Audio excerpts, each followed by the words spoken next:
दोस्तों यहाँ पर हमारे पास है Realme का C11 जो कि हम यहाँ पर अनबॉक्सिंग करने वाले हैं। ये जो फ़ोन है यह 2 GB रैम और 32 GB रोम के साथ आता है। इंटरनल मेमोरी जो है वो इसका 32 GB है, लेकिन 19 GB इसमें आप इस्तेमाल कर सकते हैं। चलिए इसका अनबॉक्सिंग करते हैं।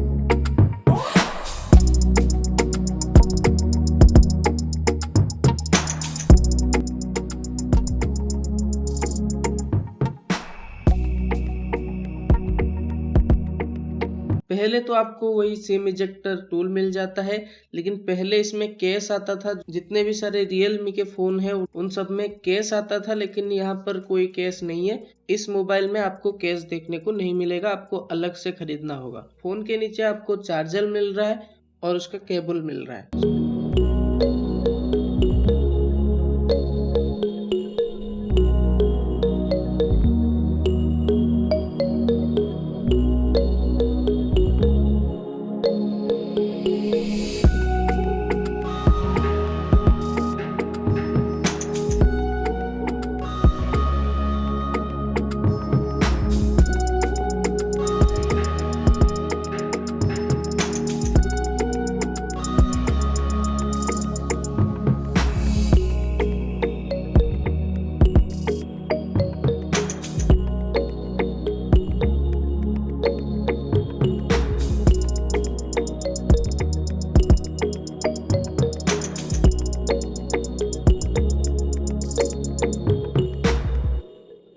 इस मोबाइल की जो एक खास बात है वो ये है कि इसमें 5000 mAh की बैटरी लगी हुई है, इसलिए इसका जो बैटरी लाइफ है वो बहुत ही अच्छा है।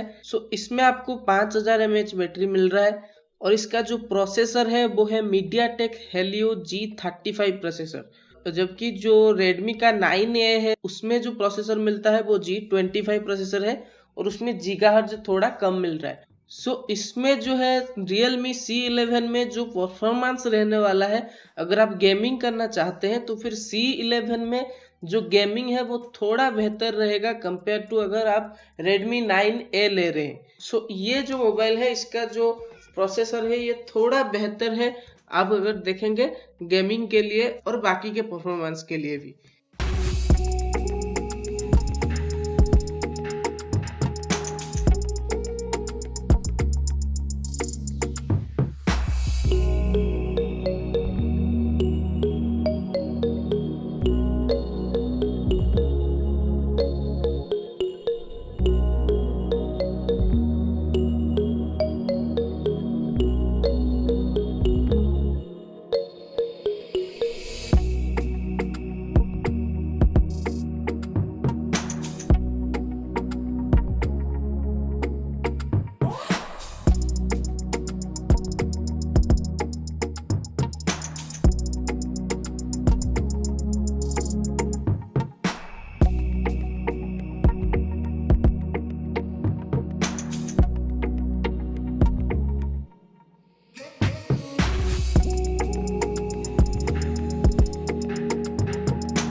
इसका जो स्क्रीन है वो 6.5 इंच का है, एमोलेड डिस्प्ले नहीं है, HD प्लस आ रहा है और इसमें गोरिल्ला ग्लास नहीं लगा हुआ है, इसीलिए इसके ऊपर एक ऑलरेडी टेम्पर्ड ग्लास आता है। ये जो मोबाइल है ये पूरी तरह Android One बेस्ड है। पहले जैसे कि हमने देखा था कि इसका जब अनबॉक्सिंग पहले हुआ था तो उसमें कुछ चाइनीज ऐप्स देखने को मिले थे, लेकिन ये सब भी इसमें इस बार हटा दिया गया है। जो कि अपडेट आया है उसमें ये सब हटा दिया गया है। जो कैमरा है इसका बैक साइड में आपको डुअल कैमरा देखने को मिलेगा 13 मेगापिक्सल का और 2 मेगापिक्सल का, और जो फ्रंट है फ्रंट में आपको 5 मेगापिक्सल का कैमरा देखने को मिलेगा। जो बैक कैमरा है वहां पर उसको स्टाइल थोड़ा अलग से किया गया है, जैसे कि पहले के जो मोबाइल्स आ रहे थे रियलमी या फिर रेडमी के, उससे थोड़ा अलग यहाँ पर स्टाइल करने की कोशिश की गई है, इसलिए ये थोड़ा अलग लग भी रहा है। इसमें आपको डेडिकेटेड कार्ड स्लॉट मिलेगा, साथ ही 2 सिम स्लॉट भी मिलेगा, इसलिए ये फोन जो है इस प्राइस रेंज में अच्छा हम बोल सकते हैं। लेकिन इसका जो कैमरा है वो इतना सेटिस्फाइंग नहीं है। यहाँ पर मैं आपको कुछ सैंपल्स दे रहा हूँ।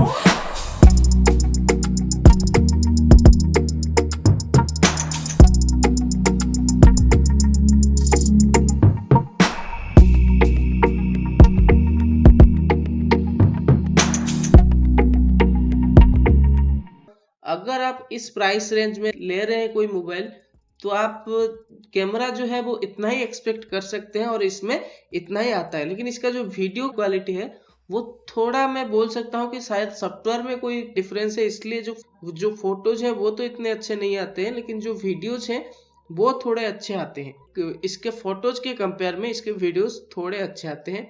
लेकिन जो फ्रंट सेल्फी कैमरा है वो बिल्कुल बेकार आता है, क्योंकि इसका प्रोसेसर को अच्छा किया गया है, शायद गेमिंग को देखते हुए इसको बनाया गया है, इसलिए जो कैमरा है उस पर इन लोगों ने बिल्कुल भी ध्यान नहीं दिया है। इसमें और एक नेगेटिव चीज ये है कि ये जीपीएस का इस्तेमाल नहीं करता है, ना कि इंडिया का नाभिक सैटेलाइट सिस्टम इस्तेमाल करता है। ये चाइना का B2 सैटेलाइट सिस्टम इस्तेमाल करता है। एक इसका डिसएडवांटेज हम बोल सकते हैं कि इंडिया में V2 सैटेलाइट सिस्टम का इस्तेमाल इसमें होना, जो कि डेफिनेटली इसमें एक डिमेरिट है। सो ये था रियलमी का पूरा C11।